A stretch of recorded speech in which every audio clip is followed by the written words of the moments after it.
Hi, everybody. Welcome to the November 14th, 2018 Your Living Brand live show. My name is Ben Baker, and my company is Your Brand Marketing. Every week, we talk to a different company to understand who they are, what they do, why they do it, who they do it for, and most importantly, why people should care. Because when they care, you stop being a commodity and you start being a brand worth loving. You start being the person that people want to do business with. And isn't that what's important?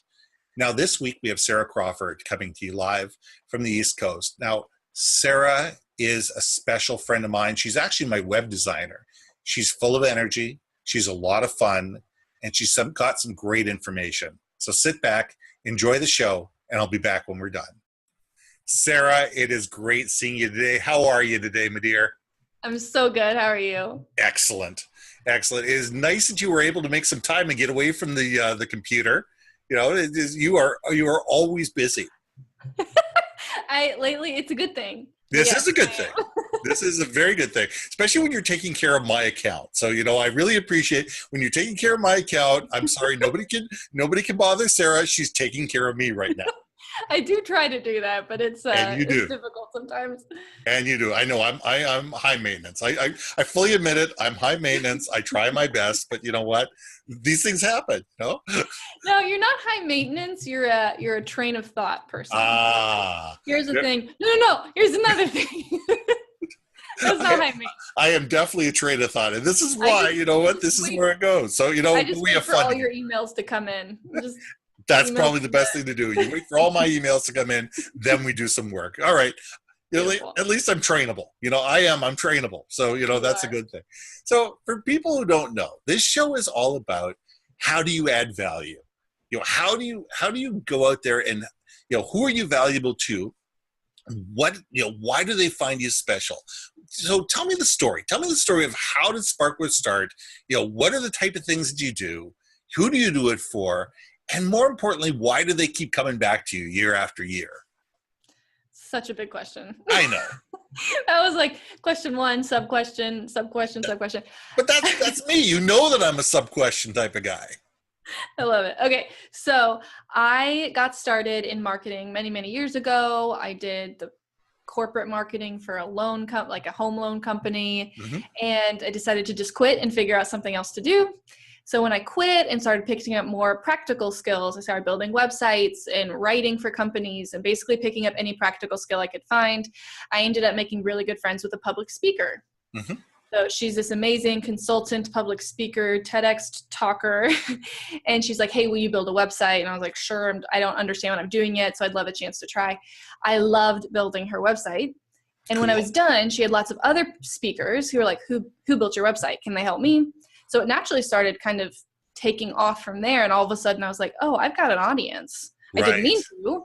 I just found myself solving a problem, which is how the best businesses come about, is when you solve a problem. So I was like, all right, well, let's see how I can do more of this for more people. My husband quit his job, joined me, trying to help public speakers in whatever capacity. So it's kind of settled into building websites, writing content, and doing digital strategy for public speakers, authors, and consultants. With like you, Ben, you're all three. Typically, they overlap. Right. So that's how we help them. Let's see if I answered your questions. What I do, websites and writing for public speakers, authors, and consultants. And then why do they keep coming back? Was that the other question? That's the other question. I want to say it's because I'm fun, but I don't know. And you are fun. We will go there. It's always fun. I think big part of it is I should probably know this better. I've had some people refer people to me because I'm fast. They're like, you can always count on Sarah to get back to you, which I didn't realize was a thing that people didn't do. It's an enormous thing that you actually do get back to people. Which yes. Is, you know, and that's a tangent we can go off on, you know, is because it is amazing to me in today's world how few people, you know, actually take the time to get back to people. I was in a meeting the other day, and this guy was wearing a badge of honor that he hadn't checked his email or his voicemail in a week.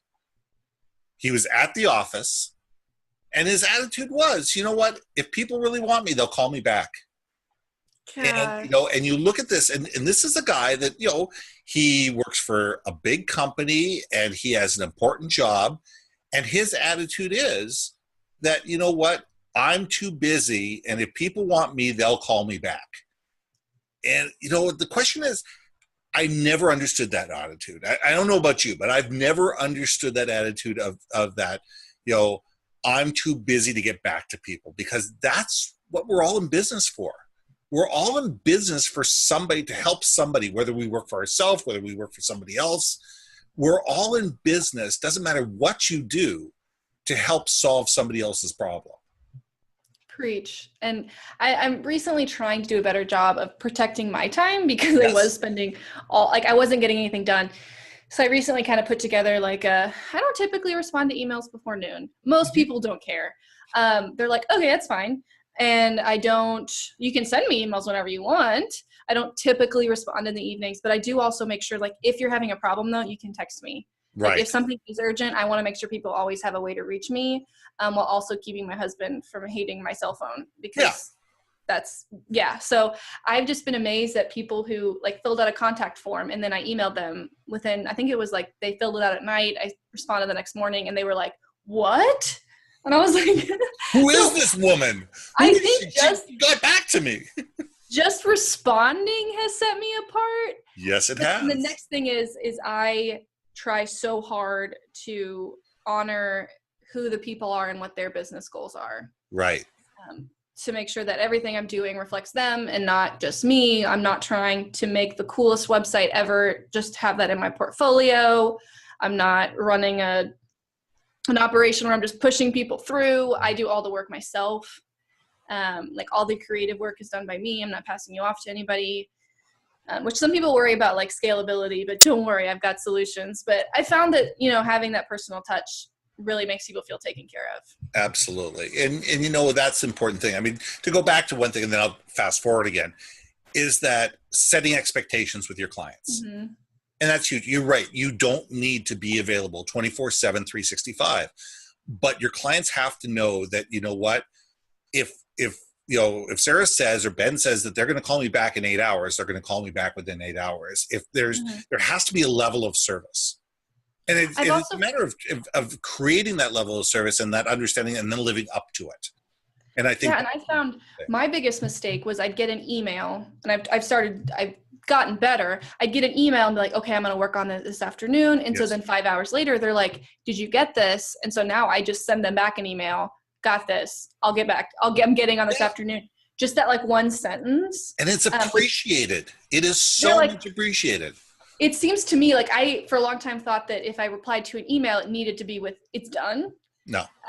But they don't care. They don't want it. They don't need it to be done right now. They need to know that you got it. So that's been I think it's a millennial thing, where we get text messages and we'll just close them and we'll get back to it later. Right. There's that idea. And as I work with people who aren't necessarily millennials, or they've been in a certain industry, they expect a confirmation. I got that. I'm in the age of read receipts, where someone can see that I read it. Sure. And with email, that's not always the case. So that's been a learning experience for me, is making sure that people who are sending me emails know that the email got to me, and they know where they are on my priority list. Well, it's I heard you, I've acknowledged you, and I'm working on this tomorrow.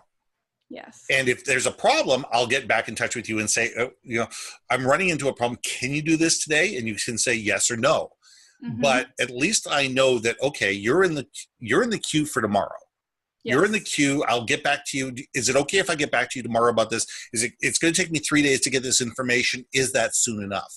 And that's all people want to know. They want to know, when should they expect an answer? When should they expect the next step to be?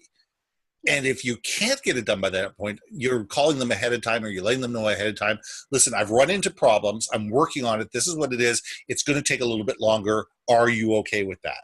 Or do you need this now and I give you the rest later?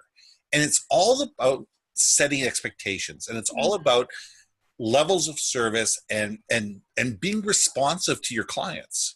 You don't have to be at their beck and call. You don't have to be, as soon as somebody calls you, you have to be there to respond exactly what they need. But they want to know, did they hear me? Do Oh they my know, goodness. do they understand the problem I'm having? And if you can let people know, yes, I heard you. Yes, I understand the problem you're having. They'll calm down and Mm-hmm. they'll work on your schedule because they know you know the problem. You know you're working on it. You may not be working on it right this second, Mm-hmm. but you will tackle this, and that makes people feel better. Oh, I have a client that I felt so bad for. She had hired a kind of a secondary consultant to work on some other stuff, and he just ghosted her, like disappeared from email. Yeah. Like she was even just trying to pay him, and he wasn't responding. She ended up going through Instagram and like direct messaging him and being like, "Hey, are you okay?" Are you Like, alive? yeah, like at this point, she's wondering, like, Yeah. is he alive? And it was just like I felt so bad for her, and it just blew my mind. Like she was trying to pay him. Yeah. I think maybe it's in my generation we're scared of email, but oh my goodness, sometimes people will email and they just don't hear anything back, and that blows my mind. Yeah, and it's not just email. It's social media, it's text, it's all different platforms. I mean, it's understanding that, I know that you like to be emailed or you like to be, social media, or, that's how you like to be communicated to. I like when people pick up the phone, but if not, email is my number too. Yep. But it's a matter of understanding, how do your clients like to be responded to, and being able to be reactive to it. You can't be on every social media platform. You can't have everything, but you can sit there and say, okay, I have a client that only likes to be texted. Yep. Because they're out all day long and they're usually in a meeting, so texting them works best for them. Okay, that's how I communicate with them. And they call me back when they're out of that meeting. Yep. And that works. So it's a matter of, as you said, it's being able to be responsive to the needs. So, and thank you for doing that. I appreciate it. Thank you for respecting. I mean, every time I respond to you, I've been like, you're on my list for this afternoon. You're like, cool. And now you know. That's all I need to know. And that's it. I mean, that's really all I need to know. I need to know I'm in the queue.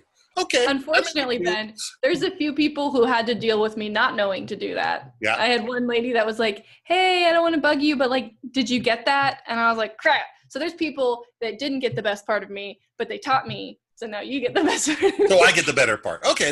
And I appreciate those people. I know. They had to teach me how to be better. And we all need to be trained. We all can get better. We can all get a little bit better. I mean, I'm a little bit older than you are. You know what? I'm not perfect. I'm always learning. I'm always trying to figure out what's the best way of dealing with things. And you know what? Every once in a while, I step on my own toes or put my foot in my mouth. You know what? It happens. It's what we learn from it. That's what makes us better. What makes us better is the fact that we sit there and say, I made a mistake.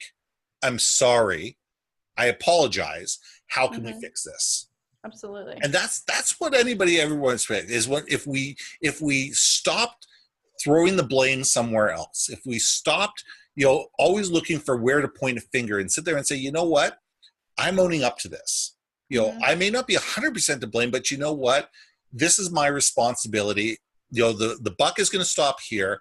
I'm going to fix this. Yeah, no, that's amazing. People will respect that 10 times out of 10. And people will sit there and say, you know what, they're owning up to it. I'll let anybody can make a mistake as long as they own up to it and they're willing to fix it. It's the people that go running for cover that I don't want to ever do business with again. They ghost you. They're out. That's a millennial thing. I love my fellow millennials, so I don't want to make it sound like I'm picking on them, but that is something that they've got a habit of doing. We've learned to just disappear into the darkness. It's that conflict attitude. And you know what? People need to learn that conflict every once in a while is a good thing. It's very good. If anything, it brings people closer. Absolutely. You can't learn if there isn't conflict. And it doesn't have to be, in your face, screaming at each other, I hate you, you hate me. It's, we've got a problem, help. How do we fix this together? This didn't go the way we wanted to do. Okay, where are we now? How do we get this back on track? Yeah. And that's conflict, but you know what? It's productive. That's marriage. So. That's right. That's marriage. That's right. We all need to get married. All right. All 8 billion of us in this world. Everybody put a ring on. I became a much better person when I got married, and just keep getting better. There we go. So when you're looking for clients, I mean, you told me the great story about, that you work with speakers and that like that. And that's how we met, because Yes. I met you through referral. I have a really good friend of mine by the name of Stan Phelps. Stan's been on the show as well. And, and Stan, I said, Stan, I need a new website done. He says, you got to talk to Sarah. I love Stan so much. And you know what? To me, that was good enough. If I've looked at Stan's website, I talked to him, I trust him, I like Stan, Stan likes you, there is a lot of business that should happen that way. And that's when you know you have a great brand. That's when you know you have a great brand, is when people refer you to other people. It means that people trust you, people like the work that you do, and people think that you provide value. And so I look at my clients and I look at, at how to do, and I sit there and say, okay, who can I refer people to? Yeah. And it's a matter of sitting there going, I'm only going to refer people to people I trust. Mm-hmm. I'm only going to refer people to people that I know are going to take care of them. I'm only going to refer people to people that I know are going to do a good job and are going to, if they do make a mistake, they're going to fix it. Yep. And that's important. And how do you go about making sure that your clients know that about you? I don't know. I think to some extent I was just raised a certain way to, be a nice person, to like people, to want the best for them in their business. I mean, so with Stan's the perfect example of somebody who has referred me, not even just referred me, but like just knowing him and being connected with him on LinkedIn has just opened up so many doors, because people love and trust him. Like if Stan's stamp of approval is on it, then you can trust it. Like my stamp of approval for like movies is terrible. Don't trust my stamp of approval on anything movie related. I'm always like, you have to watch it. And then my husband's like, don't watch it. But his is a good stamp. But Stan's stamp of approval has just been one of the best things I can get. So from that, I've just learned, like, find the people who you love working with, and that's Stan. Love working with Stan. And then it's really helpful if that person's also really influential. Yeah. And then make sure the right people are giving you a stamp of approval. I mean, there's been times when I've had people recommending me, and they either didn't understand me, so they were recommending me for the wrong thing. Right. Or I didn't love that the kind of person they were, or the kind of business they were doing, it didn't reflect well on me if they were the ones referring me. And that sounds kind of different, but that reflects your brain as well. The kind of people who are talking about you. If it's people who do kind of sketchy marketing stuff and they're like, you definitely want to talk to her. I'm like, no, please don't refer me for that. That's not what I want to be known for. Absolutely. That's not the kind of work I do. So like making sure I've got people like Stan, and I'm making friends that like people I really like. The only way this works is if you actually like each other. Can't fake. Absolutely. So like that is beautiful, but then also making sure that if you've got clients who or people you've worked with that you had a weird relationship with that doesn't reflect well, don't ask them for referrals maybe, or don't just make sure that they have a clear understanding of what it is that you offer. Yeah. So you're getting referred, not because you're cheap. Oh, that's a bad one. Yeah. Someone's like, you should go work with Sarah. She's really cheap. It'd be like, oh, that's not what I want. That's never how you ever want to be known. You never want to be known as the cheapest person out there. It's the kiss of death. It really is. If you're known as being the cheap person out there, or the quickest person out there, being efficient, being known as being efficient is one thing. Being known as being quick means that, what did they miss? Yes. What did they miss? Okay, they did it really fast, but what did they miss? So I look at things and sit there and go, what do you want to be known for? How do you need to communicate your brand that this is what I do. This is what I don't do. These are the clients I want to work with. These are the clients I don't want to work with. This is the type of projects that I'm going to be valuable doing, and be able to put that out in your branding. And you're really good at that, and through your social media, through the way you interact with people, with the stories that you tell, you add value. And I think that that's important to be able to, understand it for any company, to understand what's good business for you. Because if you go after business just because somebody's got a credit card, just because somebody's got a credit card and they're waving it in your face and say, do business with me, you know what? That's not always the best business for you. And sometimes you have to sit there and say, you know what? I'd love to do business with you. You know, I'm really busy at the moment. Let me refer you to somebody else. You know, and be able to help them in a way that's not going to hinder your brand. That's, be really clear on what you do and what you don't do. Well, yeah, especially if, you know, it's not a good fit and you force it anyway, then they're not going to see results, which makes you look like you don't know what you're doing. That's a really hard thing, especially for people who are just starting their business, is like, I want to take on any business I can get. And you have to turn stuff down. Otherwise you become really convoluted and people don't know what you really emphasize or what you really work on. Or, you know, it's just, you just got to be careful with the kind of people you work with. Absolutely. And if the work that they do, you know, kind of aligns with, like, I want to always be providing value. I don't want to get off even just a phone call and be like, that was pointless. I never want anyone to feel that way. And if when I talk to them, I'm like, you're not doing anything to improve the world. You're not solving a problem. This is, you know, because this can happen, especially in the public speaking industry. People want to share their story because they think that they're cool. Right. Not because they want to solve a problem. And so when I run across people who just think that they're cool and just want more attention, I struggle helping those people because I don't believe they're making the world better. Well, it's authenticity. Yes. It all comes down to authenticity. You know, people either are authentic or they're not authentic. Yeah. And it's really that simple. And you want to work with people that you enjoy dealing with and people that you believe. Because if you believe in the people that you're working with, you're going to work harder for them. And I don't care if you own a company or you work for a company. If you don't believe in the values and the mission and the vision of the company that you're working for, look at yourself in the mirror and saying, why am I here? Yeah. You know, why am I here? And it's the same way if you're a company and you're looking at your employee, you're looking at your customers and you're sitting there going, yeah, they pay the bills, but you know what? They're really difficult to work with. I don't agree with their ethical standards. I don't agree with this. You need to look at yourself in the mirror and sit there and say, are these the best customers for me? Yeah. And be able to move from there. You know, because it's challenging. It really is challenging to believe that, oh God, I can get rid of a $50,000 customer. Oh, that's scary. That's scary.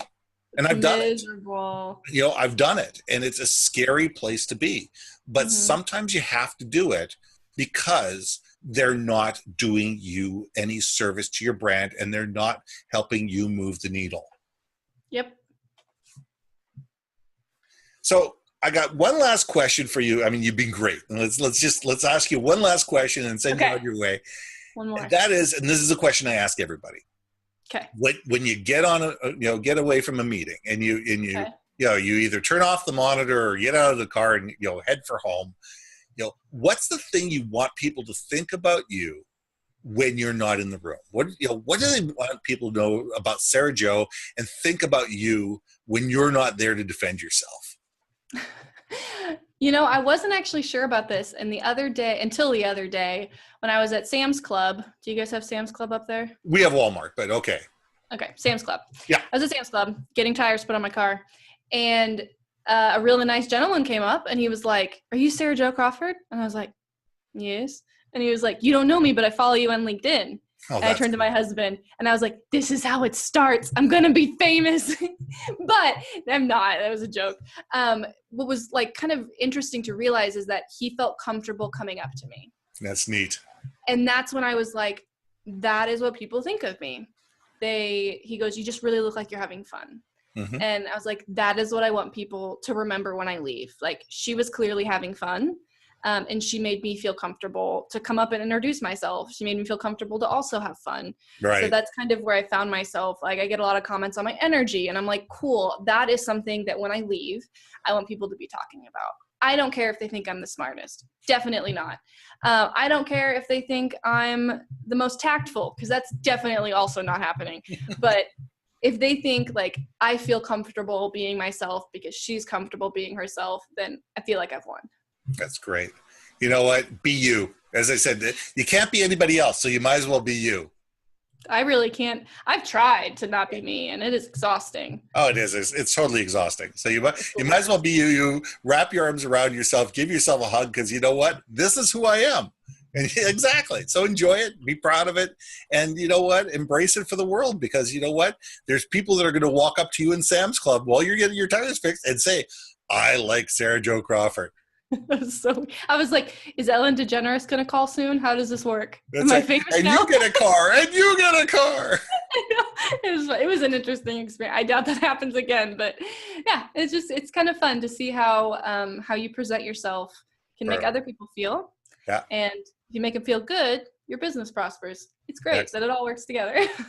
Sarah, how do people get in touch with you if they want to send money your way? Oh, and business. You can check out sparkworth.com.